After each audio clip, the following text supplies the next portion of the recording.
señores, estamos de regreso con Matinal. Gracias por seguir en sintonía. Le damos la bienvenida a nuestro primer invitado del día. Se trata del doctor Roberto Rosario, quien es miembro de la dirección política del Partido Fuerza del Pueblo y director del sector externo de ese mismo partido. Por demás, también expresidente de la Junta Central Electoral. Así que, a propósito de la impresión de boletas, siempre bueno tener su retroalimentación también. Bienvenido, un placer tenerle con nosotros, doctor. Gracias a ustedes, ¿verdad? ¿Cómo anda todo? Que me permiten llegar al país. Empecemos por lo sencillo, doctor. ¿Cómo va el montaje del proceso electoral a propósito de la impresión de las boletas? Los reportes que tenemos es que, en sentido general, va bien. Los compañeros nuestros no nos han indicado que haya una falla de carácter técnico.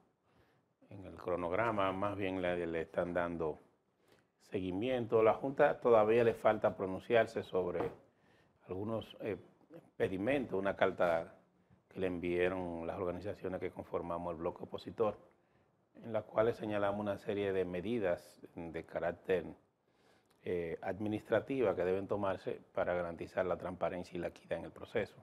Pero en sentido general no tenemos al momento actual una queja que pudiera decirse que afecte a la oposición. Pero es la carta que enviaron y que ellos dieron respuesta en algunos casos prohibiendo la... Le dieron respuesta a 3 de los aspectos contenidos en la comunicación. Pero ustedes esperan que quiten al jefe, al director de electoral, policial electoral, y que quiten al funcionario... Hay varias medidas. Administrativo sí, dígame. Hay varias medidas. Por ejemplo, está la solicitud de que un tiempo prudente antes de las elecciones se emita duplicado de cédula gratis para combatir la compra de cédula. En mi gestión, cuando yo fui presidente de la Junta, siempre se dio. Siempre se entendió que la mejor manera de combatir el que los partidos pudieran dedicarse a comprar cédula era garantizar el derecho a votar, que es un derecho fundamental. Y como es un derecho fundamental, el costo de ese derecho no puede ser el argumento. Entonces, siempre nosotros dimos, 2008, 2012, 2016, siempre se dio, por lo menos un mes antes, al ciudadano se le daba la oportunidad de que si no tenía cédula, fuera y la buscara para votar. Lo que no puede ocurrir es que el día de la elección, porque yo no tengo un duplicado, no pude votar. De esa manera, eso para nosotros es muy fundamental. El viernes antes de las elecciones, que vaya un ciudadano a la Junta Central Electoral a buscar una cédula. Nosotros dábamos hasta 24 horas antes. Siempre. En toda nuestra administración, siempre se dio gratis un duplicado hasta 24 horas antes. Doctor, no vemos razón para que eso no se haga, porque si hubo un proceso en el que hubo una gran compra de cédulas, bueno, para mencionarle a ustedes, en los 20 municipios más poblados, la abstención fue de 65%. Y eso te dice a ti que hubo, evidentemente, un masivo accionar dirigido a tratar de inducir una abstención mediante la compra del documento y otras. O sea, las abstenciones ante la Junta, ante la Organización de Estados Americanos, que una comisión viajó el lunes pasado a Washington, significa que ustedes atribuyen la abstención que hubo en estas elecciones municipales a la compra masiva de cédulas. Mira, hay varios aspectos que deben ser tomados en cuenta. Okay. Es evidente que el día mismo de la elección, el Partido Revolucionario Moderno, en combinación con elementos de la Policía Militar Electoral, tomó el control de los centros de votación. Es un fenómeno que no había ocurrido y que no se esperaba. Tomar el control es controlar quién entra y quién sale. Tomar el control es establecer carpas prácticamente dentro de los lugares o al frente de los lugares de votación. Tomar el control es decidir quién entra a la fila y quién sale en la fila.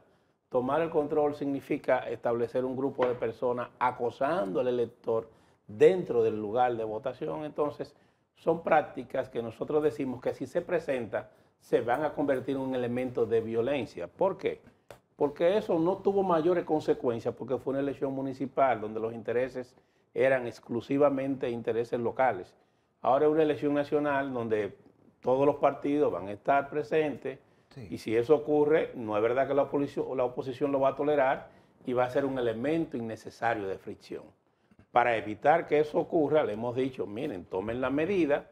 La dirección de la Policía Militar Electoral jugó un rol activo a favor del partido de gobierno. Eso no es lo que había ocurrido hasta ahora. Siempre la Policía Militar Electoral se había mantenido prudente. Entonces, en esas circunstancias, ante el uso de la fuerza policial y militar, le estamos pidiendo que se hicieran los cambios estructurales. A esa parte no se ha dado respuesta. Pero insisten Con con esa relación a las solicitud. carpas, Claro que sí. a las carpas, la Junta le respondió con relación a ese punto, ¿verdad? Lo de la Sí, carpa. la Junta respondió que en ese caso va a garantizar que no ocurra y nosotros vamos a confiar en la Junta y también en nosotros. Don Roberto, pero de manera que si el PRM la pone, hay dos opciones, o nosotros la quitamos o ponemos otra. O sea, la oposición está haciendo, va a hacer lo siguiente. Por un lado, armar a su militancia en términos electorales. O sea, usted va ahí, va a acudir a los centros de votaciones para ejercer el derecho, primero, de que la gente, de supervisar el tema electoral en las mesas. Y también, por otro lado, organizar grupos en los diferentes recintos electorales, por si ponen mesas, y ponen cosas, entonces actuar en consecuencia. Claro que sí. La idea es lo siguiente, que nadie esté obstruyendo el ejercicio del derecho al sufragio. Pero si tú quieres tomar ventaja de eso, yo voy a estar ahí contigo, porque no voy a permitir que tú, aprovechándote de mi respeto a la ley, tú la irrespetes en tu beneficio. Sobre todo, violencia en los recintos electorales. Mira, el problema es... Si grupos van a estar ahí para enfrentar ¿Y la solución cuál es? ¿Dejar que el PRM lo haga? No. La solución es que se ponga orden. La solución es que se evite que eso ocurra. Si el gobierno no quiere actuar... mira, los partidos de gobierno siempre deben ser los más llamados a poner el orden, porque ellos tienen la ventaja de que la fuerza pública depende del Poder Ejecutivo. En esas circunstancias, quien debe dar ejemplo de orden, quien debe evitar fricciones es el partido de gobierno. Mira, yo siempre decía, y tengo el criterio, de que la Junta Central Electoral y los organismos judiciales en materia electoral, y yo diría que en todas las materias, debe proteger más al débil que al fuerte, no al fuerte, porque el fuerte tiene como defenderse. Siempre hay que tratar de ayudar al que tiene menor posibilidad. En este caso, la fortaleza está siempre a favor del que está en el gobierno, porque tiene una serie de resortes de poder que le ayudan. Entonces, para evitar eso, quien debe garantizar la equidad, que por demás está establecido en la Constitución, es un principio constitucional de que la Junta Central Electoral debe garantizar igualdad en la competencia y equidad. Entonces, en una elección donde no hay equidad y donde no hay igualdad, es una elección entonces fallida, es una elección que no se corresponde con los principios generales que deben adornar ese certamen. Por esa razón, la Fuerza del Pueblo, el PRD y el PLD, ese elemento lo llevaron a la Organización de Estados Americanos, que tocó el problema de que coincidió la visita con el problema de Ecuador y México, precisamente cuando se estaba dando la visita, y fue recibida por el secretario general de la OEA y el director de Observación Electoral, y también hubo una conversación privada con el licenciado Almagro, donde se le puso en conocimiento de la situación que vive. Mire, aquí hay una situación que nosotros no podemos ignorar. Aquí hay un estado de descomposición social que de alguna manera se está expresando en el proceso electoral. Esa descomposición social tiene como base que el electorado en sentido general, en la medida en que van pasando los procesos, va perdiendo una serie de valores intrínsecos que se reflejaban en los procesos electorales. Ahora, de alguna manera, el mercantilismo se ha convertido en la esencia del ejercicio del sufragio. Y eso, como es normal, favorece al que más tiene, que es el que está en el gobierno. Y eso se expresa también no solo ya en las dádivas y en las ayudas y en el uso de recursos públicos, sino que tal como han denunciado una serie de organizaciones políticas y sociales, también hasta organizaciones del bajo mundo son parte del proceso electoral. Por ejemplo, para nosotros es preocupante que en este proceso electoral haya una serie de personas que hasta el propio Ministerio Público lo ha estado investigando por, ¿cómo te diría? Por varias acciones delictivas, como es el caso de la droga, el tráfico de droga o por qué no también de lavado de activos. Y están inscritos algunos de ellos como candidatos. ¿Quién te garantiza que esos recursos obtenidos de manera ilícita, como pasó en el año 2020, no van a incidir para decidir la elección en un sentido u otro? Don Roberto. Por ejemplo, mire el caso que tenemos del legislador que acaba de ser condenado, que es histórico, debo decirle. Es la primera vez en la historia de América que un legislador electo en su periodo es condenado, en este caso no solamente condenado, confeso por tráfico de estupefacientes. Entonces es condenado por el tráfico y el uso de esos recursos. Si usted ve la declaración misma de él fue determinante en todo lo que fue la provincia de Santiago. Entonces, ¿cuántos hay así? ¿Y qué tanto peso El tiene presidente eso en el Luis proceso? Abinader se refirió el lunes pasado a ese tema y dijo que conjuntamente la Dirección Nacional de Control de Drogas y la DEA hicieron trabajos conjuntos durante 6 meses para esa operación y apresaron a ese, que incluso su gobierno fue felicitado por los Estados Unidos. Pero el presidente ahí no dijo la verdad. No, No. No, ¿Por qué? porque ese señor se fue caminando por su pie a Miami, cogió un vuelo y allá fue que lo apresaron. Ese señor no fue agarrado en un operativo, ese señor no fue deportado. Ese señor agarró, compró un vuelo, se montó en su avión y iba a pasear. ¿por qué se le estaba dando seguimiento? Bueno, pero vamos a verlo claro. No es que yo usé los mecanismos coercitivos del Estado, no fue que yo te apresé y te extradité. Aquí a Quirino, por ejemplo, fue un operativo. Vamos a ver la cosa en su justo lugar. No, pero en el caso de Quirino, salió de aquí y en el camino detuvo su camión para no llegar a Santiago, hacia donde iba. Era allá que había que agarrarlo, en Santiago. Efectivamente, no. Él Hacia venía, el lugar de destino. oiga bien, él venía detrás de un cargamento de droga que venía por la Núñez de Cáceres. Le venían dando seguimiento. Apresaron el camión, las grabaciones están, se han escuchado las grabaciones. Y el que viene le dice, miren, nos están siguiendo y vienen por tal sitio, lo atrapan, lo someten a la justicia, lo extraditan. Esa es la historia. Pero si Igual, ese cargamento iba para Santiago, para un lugar que todo el mundo Sí. sabe para dónde iba, ¿por qué detenerlo por mitad y no agarrarlo allá en el lugar? pero lo importante es que lo agarraron. Sí. Oye, lo importante es que lo agarraron y algo mejor, que lo extraditaron. Hubo la voluntad política de extraditarlo. Roberto. Te voy a poner un ejemplo. Figueroa Agosto se le persiguió, se fue incluso hasta Puerto Rico, se sometió a la justicia y pagó su condena o llegó a su acuerdo, perfecto, pero se le persiguió. ¿Figueroa Agosto Este fue extraditado o fue agarrado en Puerto Rico? No, él aquí se le persiguió, hubo un gran operativo. Sí, se fue a Puerto en Rico Bellavista, y lo apresaron allá. Él salió porque acuérdate que él manejaba bien su asunto de su Sí. dólar y su cosa. Se fue a Puerto Rico y en Puerto Rico lo atrapan. Pero huyendo de aquí, persiguiéndolo. Sí.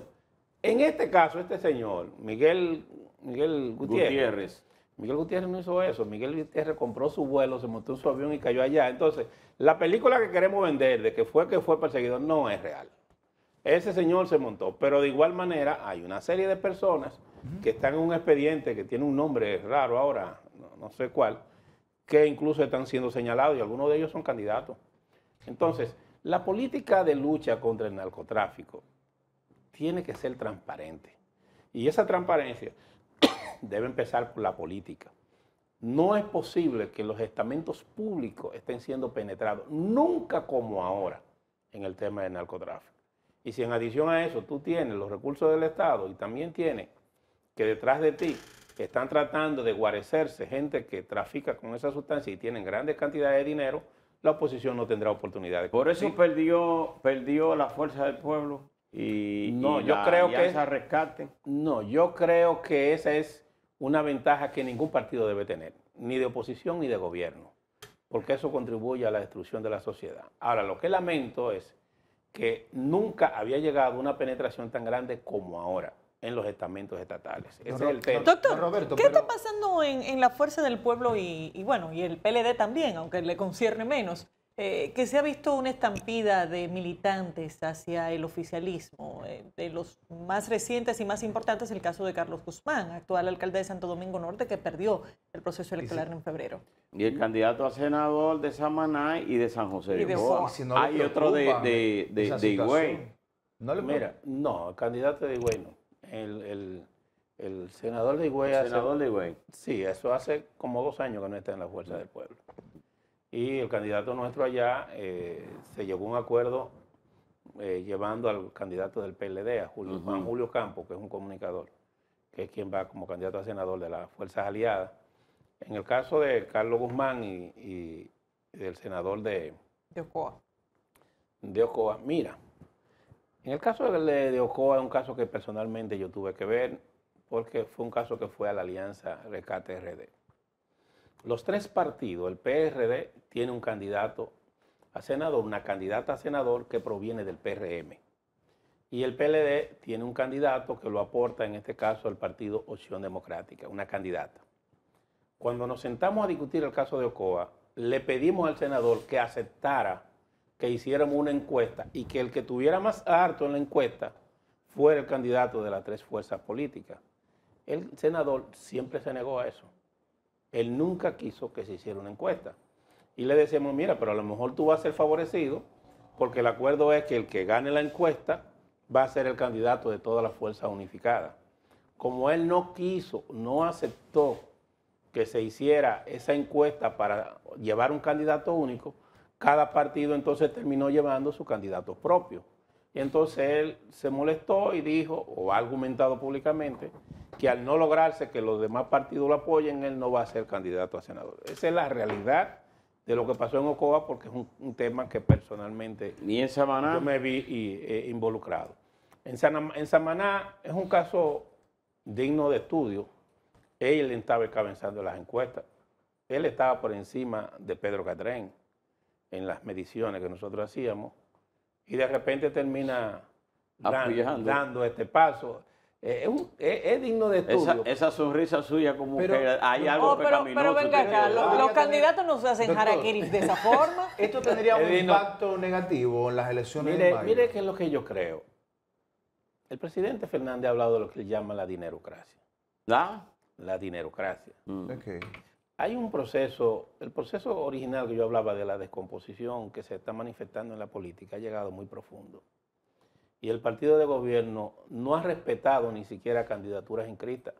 Aquí hubo lugares donde el partido de gobierno esperó el último día para llevarse un candidato e impedir que las fuerzas opositoras pudieran inscribir una persona. Eso nunca había ocurrido. O sea, el presidente debe entender que en una contienda electoral deben usarse mecanismos lícitos y debe haber cierto nivel de respeto, porque si usted gana, usted va a querer que colaboren con usted. Pero si usted gana con malas artes, esa oposición que resulte derrotada porque usted esos recursos o tuvo malas artes, desde que termine el proceso lo que va a hacer es que le va a entrar. ¿Y Carlos, qué pasó con Con Carlos mucha Guzmán? radicalidad. Yo no sé si usted me entiende. Si yo pierdo lícitamente, yo perdí. Y lo acepto perfectamente.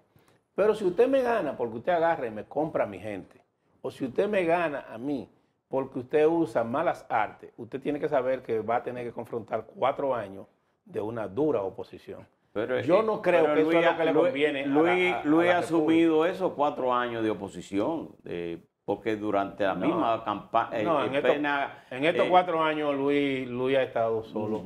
solo. La oposición ha sido exageradamente flexible con el gobierno del PRM. Sí. Es más, todavía en las elecciones a Luis se le trata y no hay oposición. No hay una oposición dura. No hay una oposición que refleje. Mire, ¿Y por qué? yo no había visto un gobierno que goce tanto de la, yo diría, de la benevolencia de la oposición. Aquí todo está en crisis, señores. Aquí educación, el propio ministro de Educación cuando llegó, habían pasado 2 años y dijo que fueron 2 años perdidos y que ese dinero se votó. El mismo ministro de Educación, aquí usted se va al 911, desbarataron el 911. Usted se va aquí a la salud está en el suelo. Dígame una institución que tenga algo que mostrar. No ¿Pero hay qué nada. pasa entonces con la oposición? Mira, yo pienso que de alguna manera, cuando el proceso concluyó, sobre todo después del proceso del COVID, hubo un sentimiento de querer dar la oportunidad al gobierno de que pudiera recuperarse. Pero el gobierno se recuperó al año inmediatamente después y acumuló una cantidad enorme de dinero que nosotros nunca pensábamos que iba a ocurrir. Y ese dinero, dejó de invertirlo en infraestructura y en servicios en beneficio de la población, lo ha utilizado para reelegirse. Mire, aquí hasta instituciones que no tienen que ver con el proceso electoral están llevando ayudas sociales contraviniendo la ley electoral. Aquí la ley electoral, que fue consensuada con la Organización de Estados Americanos, establece que los programas sociales no podían ser mayores que lo que fueron el año anterior. Por ejemplo, que si tú gastabas 30 millones o 50 millones en ayudas sociales, el año electoral tú no podías gastar 100 millones. Tú tenías que gastar exactamente lo mismo que gastaste en el año anterior. Aquí se ha desbordado. Mira, aquí, por ejemplo, en educación, terminando el año escolar, están ofreciendo ayuda. El Banco de Reserva aquí está llamando a la gente para ofrecerle una serie de facilidades. O sea, el gobierno se ha desbordado. Y el déficit que va a haber aquí después de las elecciones nos va a conducir a nosotros a una situación prácticamente de crisis económica. El hoyo que va electoral va a ser más grande que el de Baninter. Roberto, muchísimas gracias por tu participación. Esperemos que ese hoyo no nos hundamos todos. Ojalá. Señores, despidamos a Roberto Rosario, miembro de la dirección política del partido Fuerza del Pueblo, coordinador del sector externo de ese partido. Vamos a una pausa, enseguida volvemos.